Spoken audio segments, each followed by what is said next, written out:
Dalam struktur masyarakat Jawa kuno, yang lebih penting seringkali bukan kamu dari klan mana, tetapi seberapa dekat hubunganmu dengan pusat kekuasaan, yaitu keraton. Kalau kamu bangsawan, penandanya bukan marga, tapi gelar. Misalnya Raden Mas, Raden Ajeng, atau Kanjeng, itu penanda status sosial, bukan penanda klan keluarga.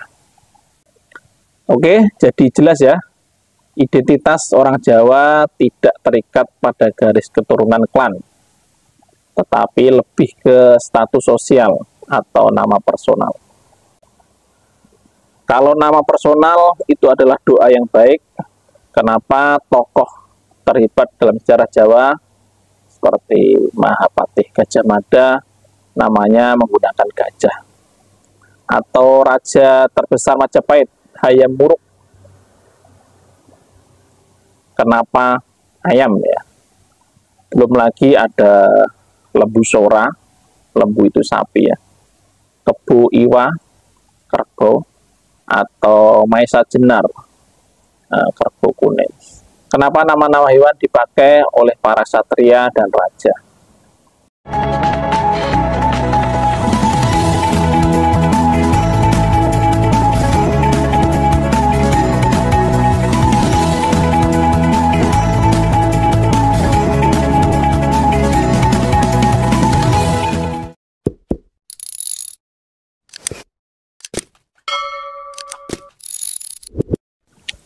Assalamualaikum warahmatullahi wabarakatuh.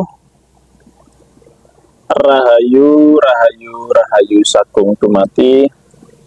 Jumpa lagi dengan saya di channel Sanggar Puspajati, ngotak dan nyeni, nguri-nguri budaya literasi, tosan aji, seni dan tradisi. Halo sobat budaya, pernah nggak sih kalian notice sesuatu yang unik pas lagi kenalan sama orang dari berbagai suku di Indonesia? Kalau kita kenalan sama teman dari Batak, kita langsung tahu marganya, seperti Sitorus, Lubis, Nasution, dan lain sebagainya ya. Terus kalau kita punya teman dari Minang, kita akan kenal sukunya, seperti Koto, Caniago, dan lain sebagainya. Tapi kalau kita kenal orang Jawa, namanya seringkali ya satu kata saja ya.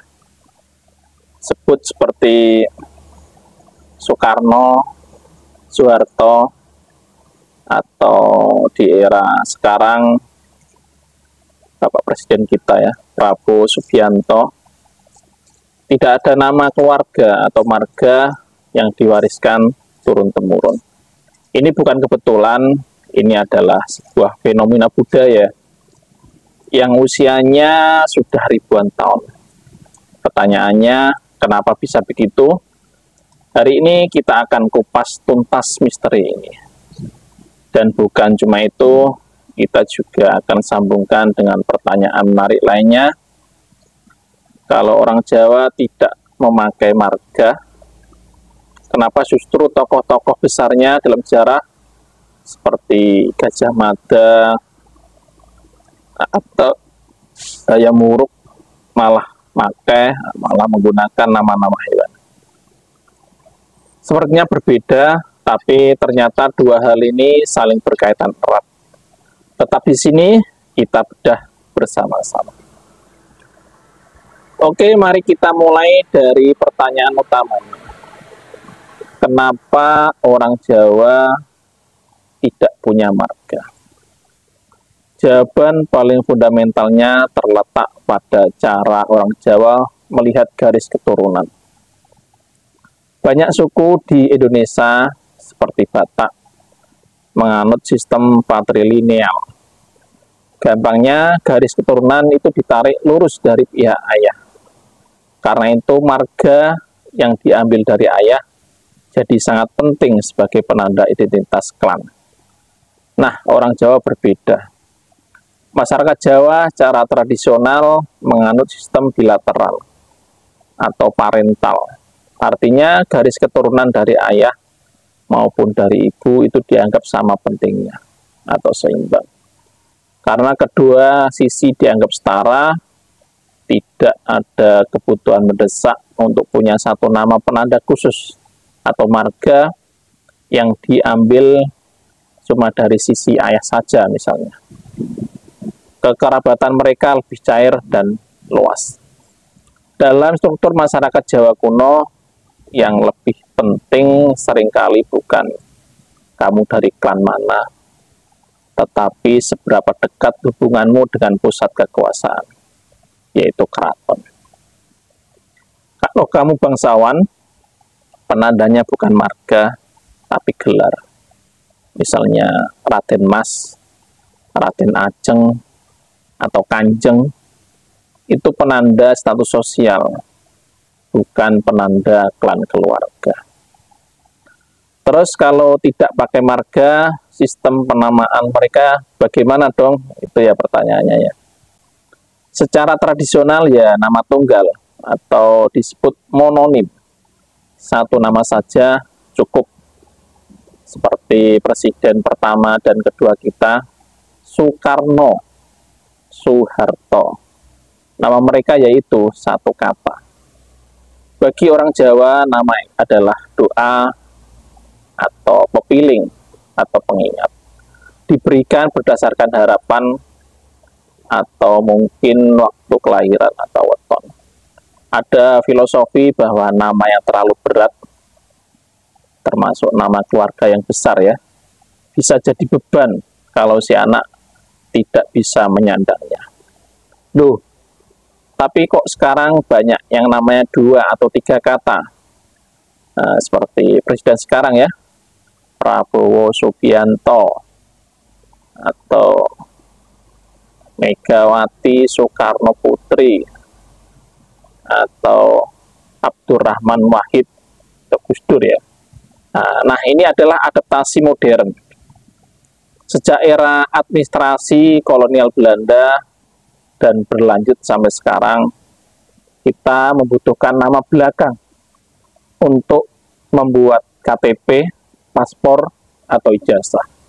Orang Jawa lalu beradaptasi menggunakan sistem patronimik, yaitu menggunakan nama ayah mereka sebagai nama belakang. Penting ya, ini bukan marga. Contoh, Abdurrahman Wahid adalah putra dari Wahid Hasim. Megawati Soekarno Putri adalah putri dari Soekarno. Nama Wahid atau Soekarno Putri itu tidak akan diwariskan lagi ke cucu-cucunya sebagai marga. Itu murni penanda anak dari siapa. Oke, jadi jelas ya. Identitas orang Jawa tidak terikat pada garis keturunan klan, tetapi lebih ke status sosial atau nama personal. Sekarang mari kita masuk ke misteri kedua. Kalau nama personal itu adalah doa yang baik, kenapa tokoh terhebat dalam sejarah Jawa seperti Mahapatih Gajah Mada namanya menggunakan gajah, atau raja terbesar Majapahit Hayam Wuruk, kenapa ayam ya?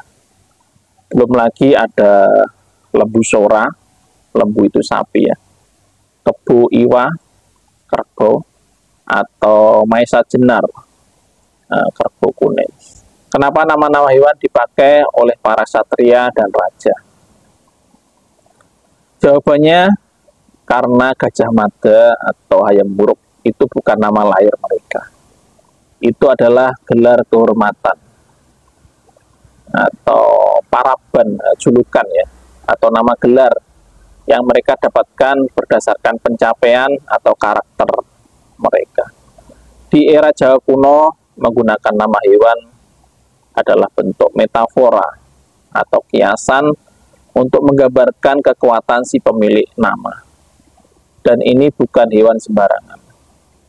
Misal gajah, untuk Gajah Mada ya, Gajah adalah simbol kekuatan, kebijaksanaan, dan tunggangan raja atau Dewa Indra. Nama Gajah Mada bisa diartikan sebagai gajah yang energik atau gajah yang beringas dalam artian pantang menyerah.